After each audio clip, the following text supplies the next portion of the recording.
Yang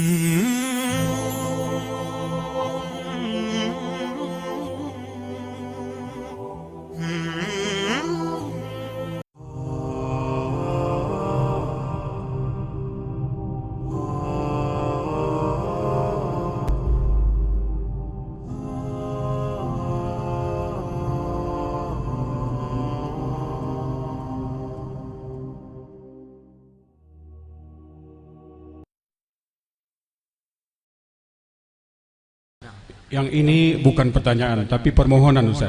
Assalamualaikum, Ustaz. Kami sangat mencintai saudara-saudara kami sesama Muslim, terutama yang hadir di sini, termasuk Ustaz.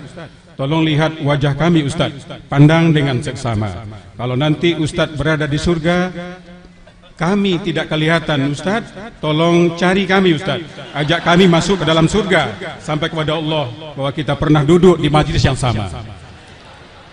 Subhanallah jamaah. Wallahi jamaah, antum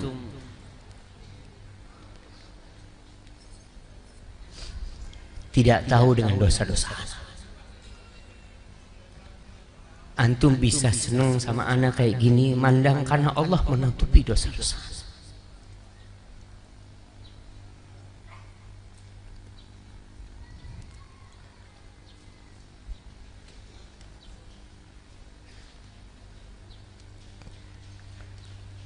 Andai kata bukan rahmat Allah, kita nggak ada yang masuk surga.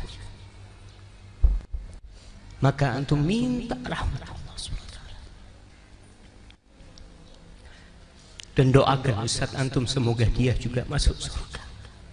Karena jangan dipikir kalau menjadi seorang Ustaz itu surga sudah di depan mata. Enggak.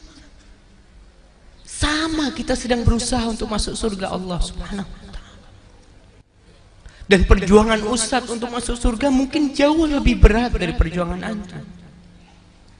Karena fitnah, popularitas, kadangkala riya, ingin dipuji orang, ingin dilihat orang.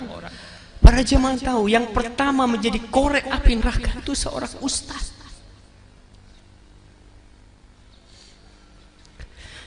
Rasulullah sallallahu alaihi wasallam mengatakan, "Awwalu man tus'ar bihi nar yaumil qiyamah." Yang pertama jadi korek api neraka itu alimun wa qari'ul Quran. Orang yang alim dan pandai membaca Al-Quranul Karim. Karena ternyata selama ini dia melakukan itu hanya untuk pujian orang.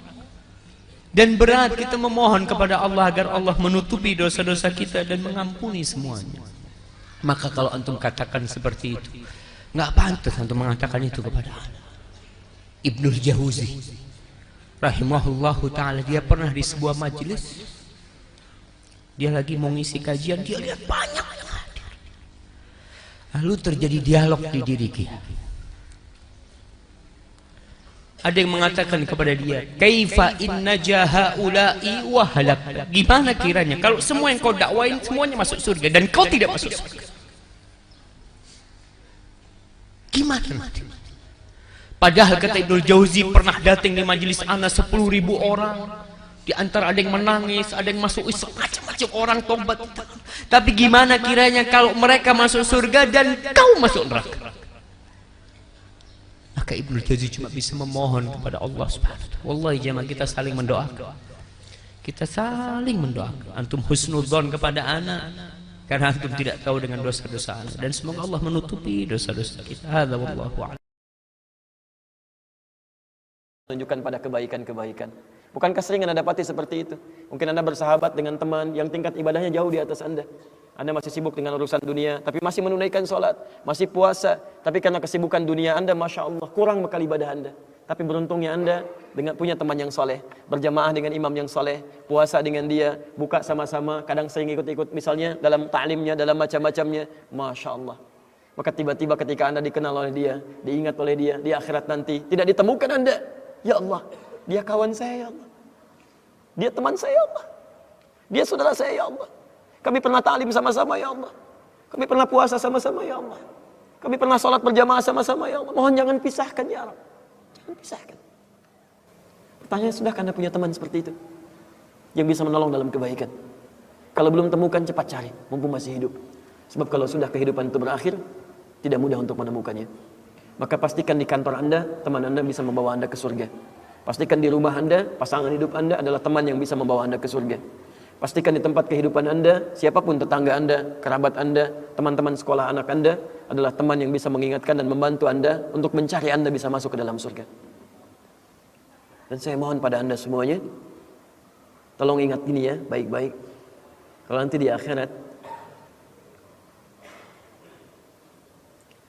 Anda tidak temukan saya di surga, tolong ingatkan kepada Allah, saya pernah ada di sini. Saya pernah ada di sini. Tolong ingatkan. Kalau antum di akhirat nanti tidak temukan saya di surga, tolong ingatkan. Ya Allah, mohon ya Allah, Adi Hidayat telah mengajak saya dan mengingatkan saya di sini. Ya. Subhanakallahumma wa bihamdika asyhadu an la ilaha illa anta astaghfiruka wa atubu ilaik. Wa akhiru da'wana alhamdulillahi rabbil alamin. Assalamualaikum warahmatullahi wabarakatuh.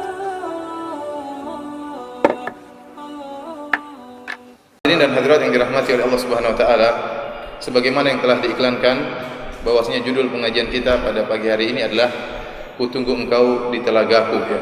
Dan ini diambil dari perkataan Rasulullah sallallahu alaihi wasallam, perkataan baginda Rasulullah sallallahu alaihi wasallam, ana faratukum alal haud. Ana faratukum alal haud, yang artinya aku menunggu kalian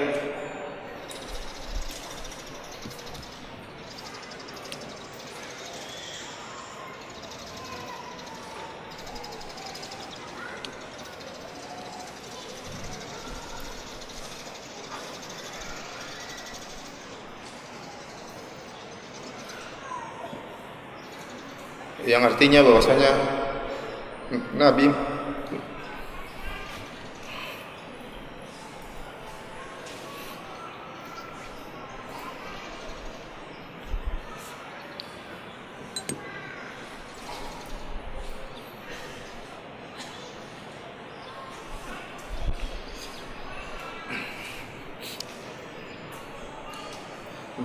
Nabi mengatakan aku menunggu kalian di telagaku.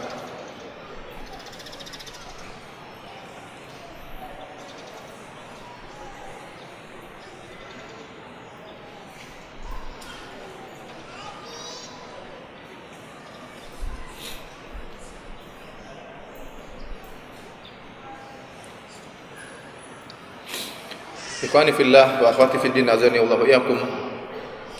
Farat dalam bahasa Arab, ana faratukum, artinya ana ataqaddam, aku lebih dahulu datang di telaga, wa uhayyi lakum, dan aku siapkan agar bisa bertemu dengan kalian. Dan ini menunjukkan rahmat Nabi sallallahu alaihi wasallam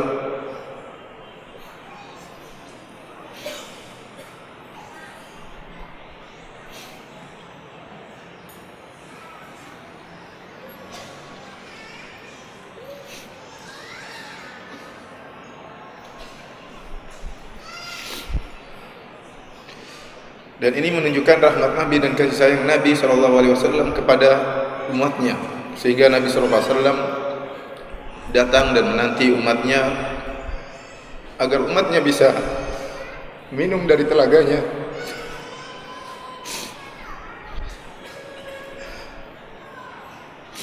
di hari yang sangat mengerikan, yaitu tatkala di padang mahsyar dan matahari turun dalam jarak 1 mil, sehingga kita semua berada di bawah terik yang amat sangat panas.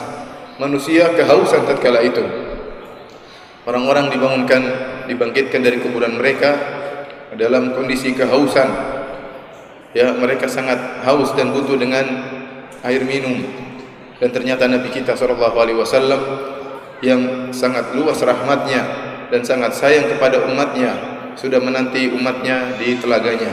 Kita mohon kepada Allah Subhanahu wa taala semoga kita semua yang hadir di sini dan juga umat Islam bisa meminum dari telaga beliau alaihi salatu wassalam. Amin ya rabbal alamin.